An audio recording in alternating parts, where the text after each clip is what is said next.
አንቺ እርኩስ ነሽ አይደለሽም? አይደለሁም። አይደለሁም። በጣም ጥሩ።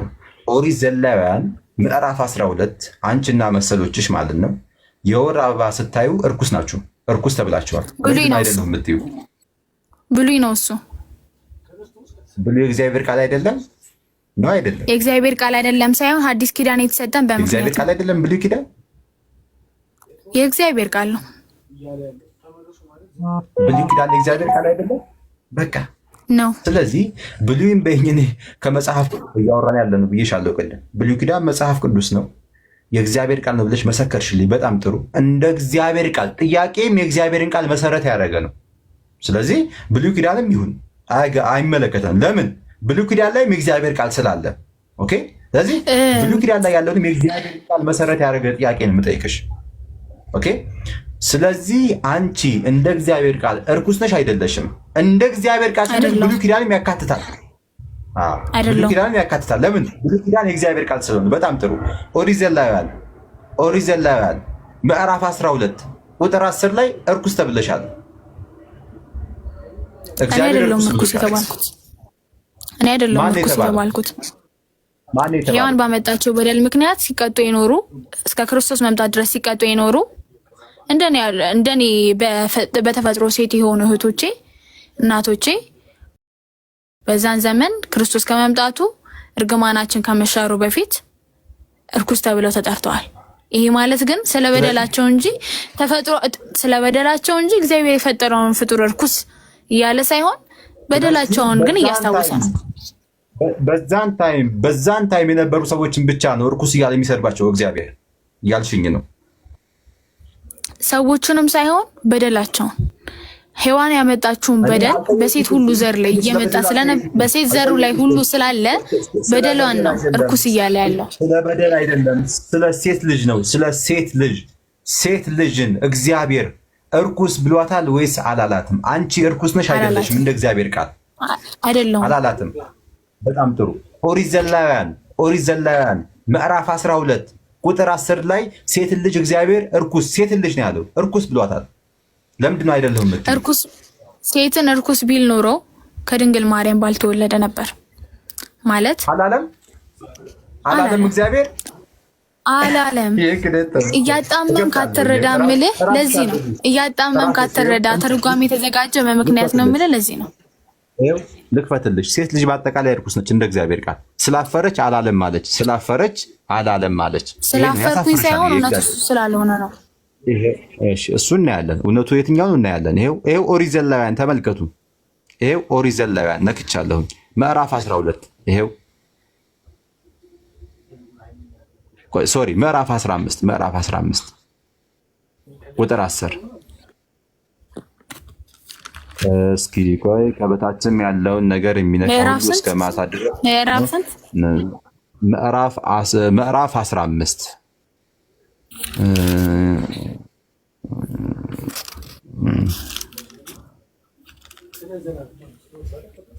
ከቁጥር ስንት? ከአንዴ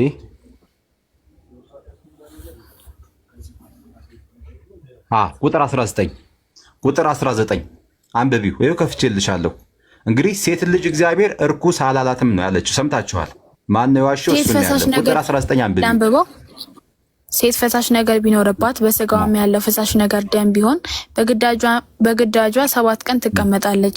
የሚነካትም ሁሉ እስከ ማታ ድረስ እርኩስ ነው። በግዳጅም ሳለች የምትተኛበት ነገር ሁሉ እርኩስ ነው።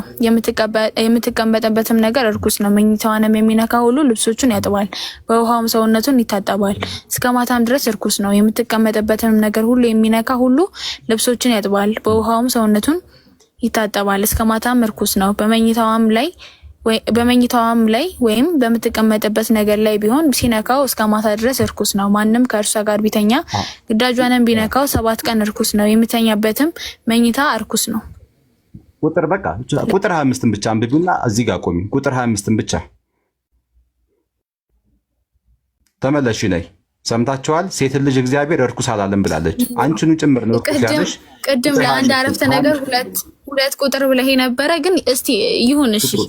ሴትን በግዳጇ ቀን ሌላ ደሟ ብዙ ቀን ቢፈስ ከግዳጇ ቀን ሌላ ደሟ ብዙ ቢፈስ ወይም ደሟ ከግዳጇ ወራት በኋላ ቢፈስ በግዳጇ ወራት እንደሆነች እንዲሁ በፈሳሿ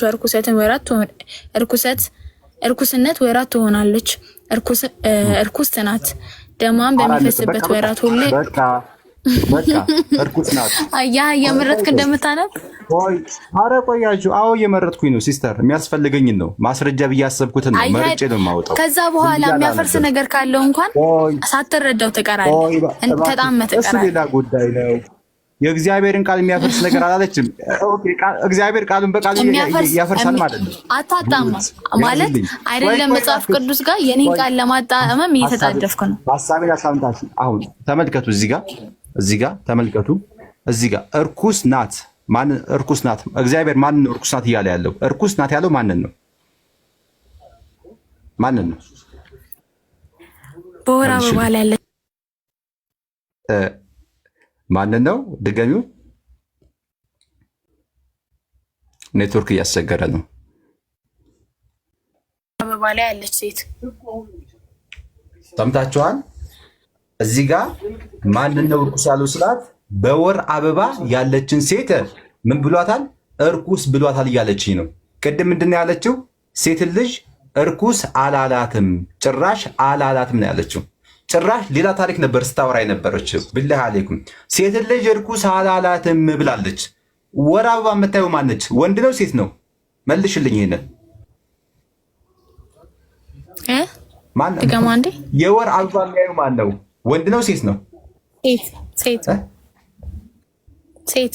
በጣም ጥሩ። የወር አበባ የምታይን ሴት እዚህ ጋር እግዚአብሔር ቁጥር 16 አንብበው እስቲ። ቁጥር 16 አንብበው እስቲ።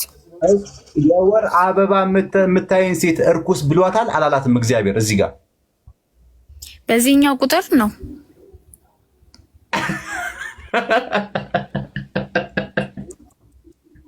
ላኢላሃ ኢላላህ። ማን የዋሸው? ረድኤት መዋሸቷን ራሷን በራሷ መስክር አሳይታለች። ኦሳማ ጆሃር አልዋሸም። ሴት ልጅ እርኩስ ተብላለች ሲል ይሄው ማስረጃው ተቀምጧል። ኦኬ ሰዎች እያዳመጡ ነው። እሺ ለምንድን ነው እርኩስ ያላት? ለምንድን ነው እርኩስ?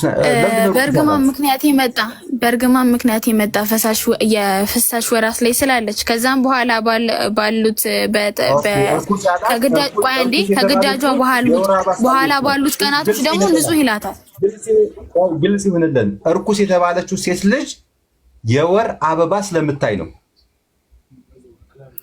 በምታይበት ወቅት የግዳጇ ወራት 7 ቀን ይላል እኮ እዚህ ላይ። በጣም ጥሩ ተመልከቱ። እንግዲህ ተፈጥሮ ነው። እሷ የምታውቀው ነገር የለም። ከእናቷ ማህፀን ወጣች፣ ተወለደች፣ የወር አበባ ታያለች። ምን አጠፋች እች ሴት? እንግዲህ የወር አበባ በማየቷ ምን አጠፋች? ምንም ሳታጠፋ እግዚአብሔር እርኩስ እያለ ይሰድባታል። እርኩስ እሷንም ጭምር እርኩስ እያላል ነው። የወር አበባ የምታይ ከሆነ አንቺም የወር አበባ የምታይ ከሆነ እርኩስ ነሽ አንቺም። እያዘንኩ ነው የምነግርሽ። ሴት ልጅ እርኩስ አላላትም ማለት ነው። ቁጥር 28 አንብበው። አላህ ሂዳያ ይስጥሽ። ቁጥር 28 አንብበው። ስለዚህ እኔ ቁጥር 28 አንብበው። አቅርብ ያለሁኝ እኔ አልጨረስኩም። አሁን ከተናገርከው ንግግር ጋር የማይገናኝ ጽሁፍ ይኸው 28 ላይ አለ። አንብበው ማለት ስትሰጠኝ እሺ ብዬ አንብቤ ይልሃለሁ። ስለዚህ አንብበው። ወረዚህ የመጣም ለምንድን ነው? ወረዚህ የመጣም ለምንድን ነው? ኦሪት ዘሌዋውያን ላይ የመጣ ነው ለምንድን ነው? መልሽልኝ። አንተ እርኩስነቷን ለማረጋገጥ፣ እኔ ንጽህናዋን ለማረጋገጥ። ኦኬ ንጽህናዋን ለማረጋገጥ። አሁን ደግሞ ሌላ ይዛ መጣች፣ ሌላ ታሪክ ይዛ መጣች። ለማንኛውም የመጣ ነው ሴት ልጅ እርኩስ እንደሆነች ረድኤት እንደዚያቤት ማለት ምንም አታጣም። 28 ላይ ገቡ። ልጨርስ። አሁን ደግሞ ጨመረች። ሰምታችኋል አይደለ? ቅድም የመጣ ነው ለዚህ ነው። ቢላህ አሌኩም ጭራሽ ስለ ሴት ልጅ ንጽህና አልነበረም ወደዚህ የመጣ ነው። ሴት ልጅ ንጹህ ነች ወይስ አይደለችም ሳይሆን ሴት ልጅ ኦኬ፣ ሴት ልጅ እርኩስ ተብላለች ወይስ አልተባለችም? እንደ እግዚአብሔር ቃል አልተባለችም ማለት ነው። ምክንያቱም ንጽህትም ተብላለች።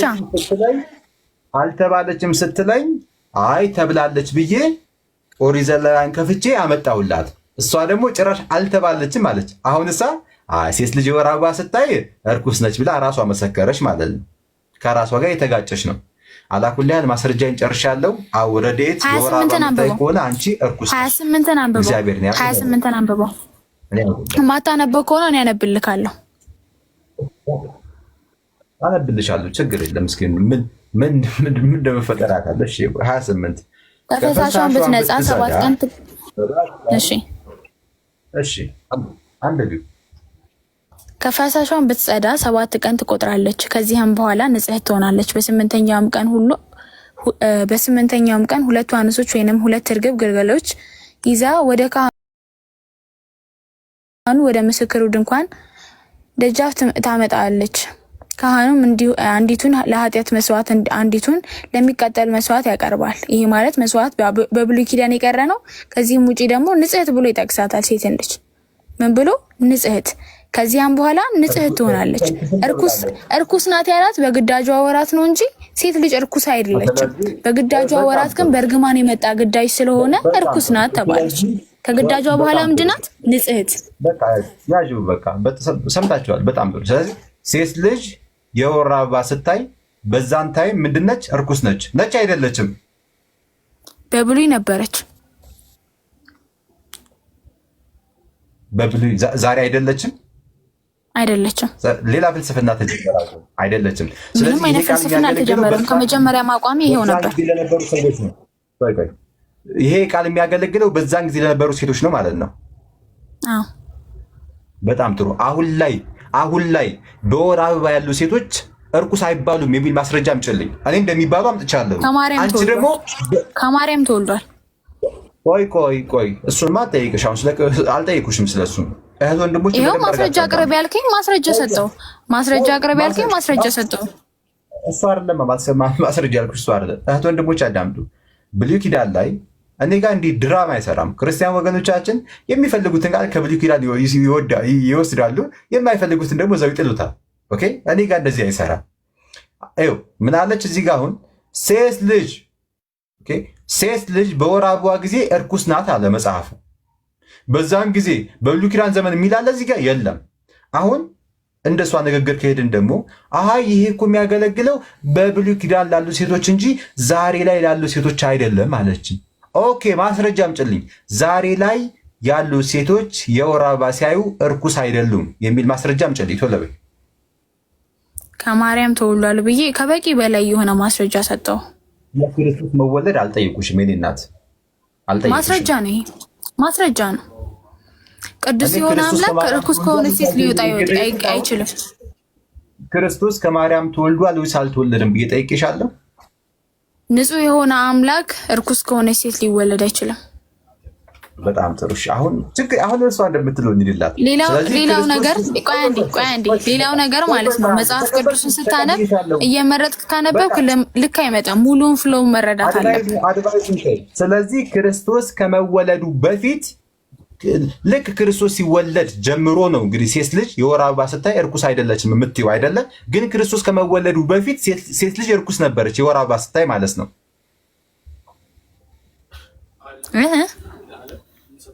ሴት ልጅ ክርስቶስ ከመወለዱ በፊት የወር አበባ ስታይ እርኩስ ነች ማለት ነው። በብሉይ ዘመን ብኖር ክርስቶስ ከመወለዱ በፊት ብኖር አሁን ይኸውልሽ በወር አበባ በግዳጅ ጊዜ እርኩስ ነው። ከግዳጅ ወራት በኋላ ግን ንጹህ ነኝ። ክርስቶስ ከመወለዱ በፊት የነበሩ ሴቶች የወር አበባ ሲያዩ እርኩስ ይባላሉ። እርኩስ ናቸው አይደል? በጣም ጥሩ ሰምታችኋል። ተስማማ። አዎ ብላለች። አዎ ቅር እያላትም ቢሆን አዎ ብላለች። ሰምታችኋል። ራሷ ማርያም ክርስቶስን ከመውለዷ በፊት እርኩስ ነች። ማርያም እርኩስ ነች እያለች ነው። እኔ የለሁበትም። ማርያም የተለየች ሴት ነበረች። ማናት? ደመቁም የተለየች ሴት ነች። ደመቁም አይደለችም። ከማርያም ጋር አትወዳደርም። ማርያም የወር አበባ አታይም። ምንድን ነው አንተ ከነብዩ መሐመድ ጋር ትወዳደራለህ? የማይገናኝ ነገር አታምጪ። አሁን ይኸውልሽ የምናወራው የወር አበባ የማይገናኝ ንጽጽር እያቀረብክ ያለው ማርያም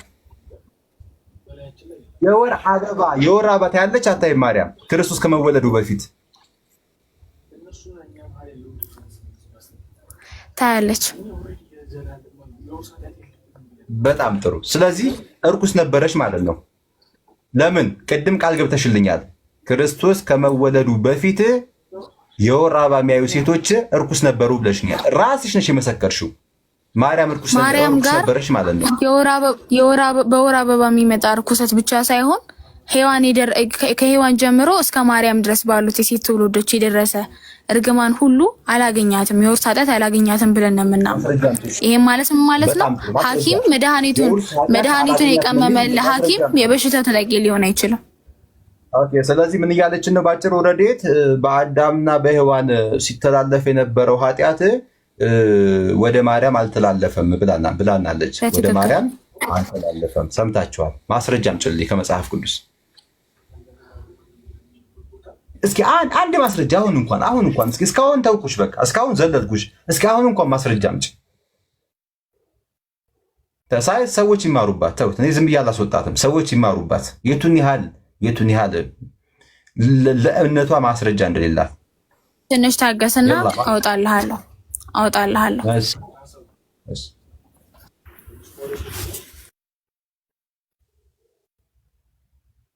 ኦኬ፣ ፍለጋ ነው።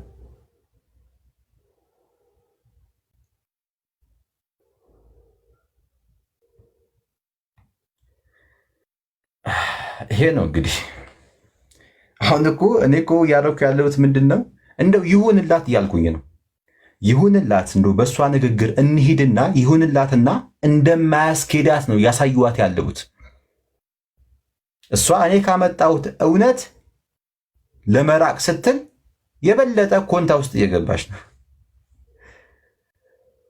የበለጠ ጭራሽ አሁን በስተመጨረሻ ማርያም ክርስቶስ ከማርያም ማህፀን ከመወለዱ በፊት የነበሩ ሴቶች እርኩስ ይባላሉ የሚል ፍልስፍና መጣች። ነው እንደዛ? ማርያም እኮ የወር አበባ ታይ ነበር ክርስቶስ ከመወለዱ በፊት። እሺ ማስረጃውን አምጪ። ባይ ዘ ወይ ረድኤት ስትወጪ ወጥተሽ የምታነቢ ከሆነ አይሰማንም ለኛ። ይሄን ወቂ፣ ለኛ አይሰማንም። ማርያምን እንግዲህ የሚወዷትን ማርያምን እርኩስ ብላ አርፋለች። እንግዲህ እርኩስ ነበረች ብላ መስከራለች። እኔ አይደለሁም ራሷ ነች እንግዲህ ያለችው።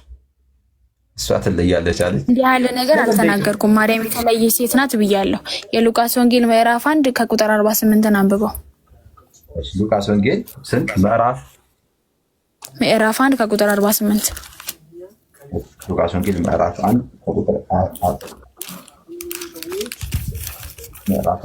ከቁጥር 48 ነው ያልሽኝ? እሺ ከቁጥር የባሪያይቱን ውርደት ተመልክቷልና እነሆም ከዛሬ ጀምሮ ትውልድ ሁሉ 28 እሺ ቁጥር 28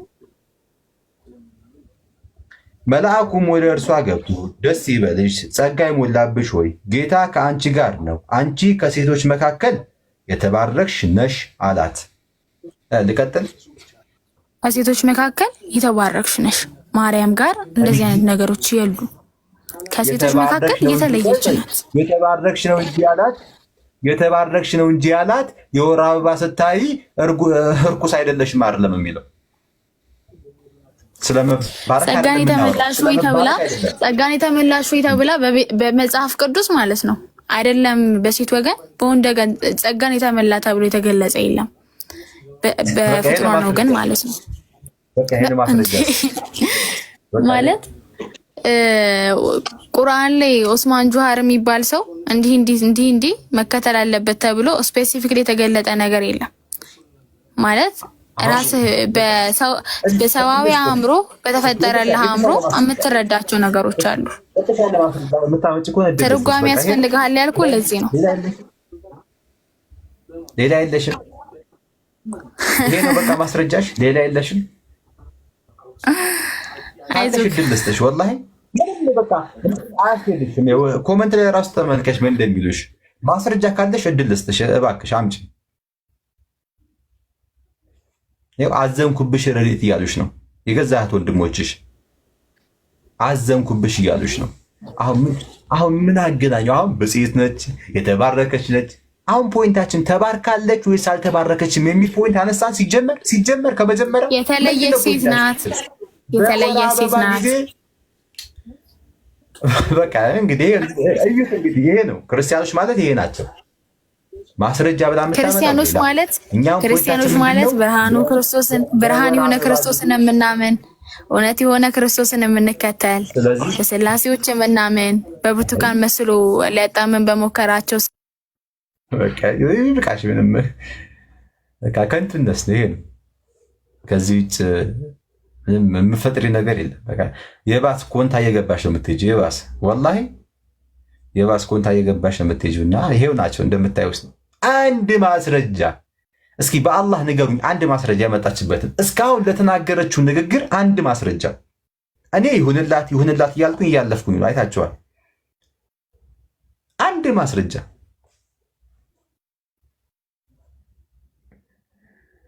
አያስኬዳትም።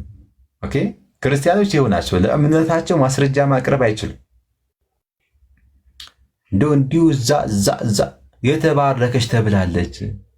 የተባረከች እኛ አሁን ተባርካለች ወይስ አልተባረከችም እንኳን አይደለም ጉዳያችን። አንቺ ማርያም የወር አበባ ስታይ እርኩስ አትባልም አልሽ። ኦኬ ካልሽ እንደዛ አምጪ ነው ማስረጃው። አትባልም ካልሽ ማን ያስተማርሽ እንደዚህ ብሎ ማስረጃ አምጪ የተባለች እንጂ ተባርካለች አልተባረከችም እሱን አንቺ አስነግሪኝም። መርየም ዓለይሃ ሰላም ከመባረክም አልፋ ተመርጣለች። ኢነላህ አስጠፋኪ ወጠሀረኪ ወስጠፋኪ ዓላ ኒሳኢል ዓለሚን። አላህ ቁርአን ላይ ይነግረናል፣ መርጧታል። ኢነላህ አስጠፋኪ አላህ መረጠሽ ነው ገብርኤል ያላት መጥቶ ጅብሪል።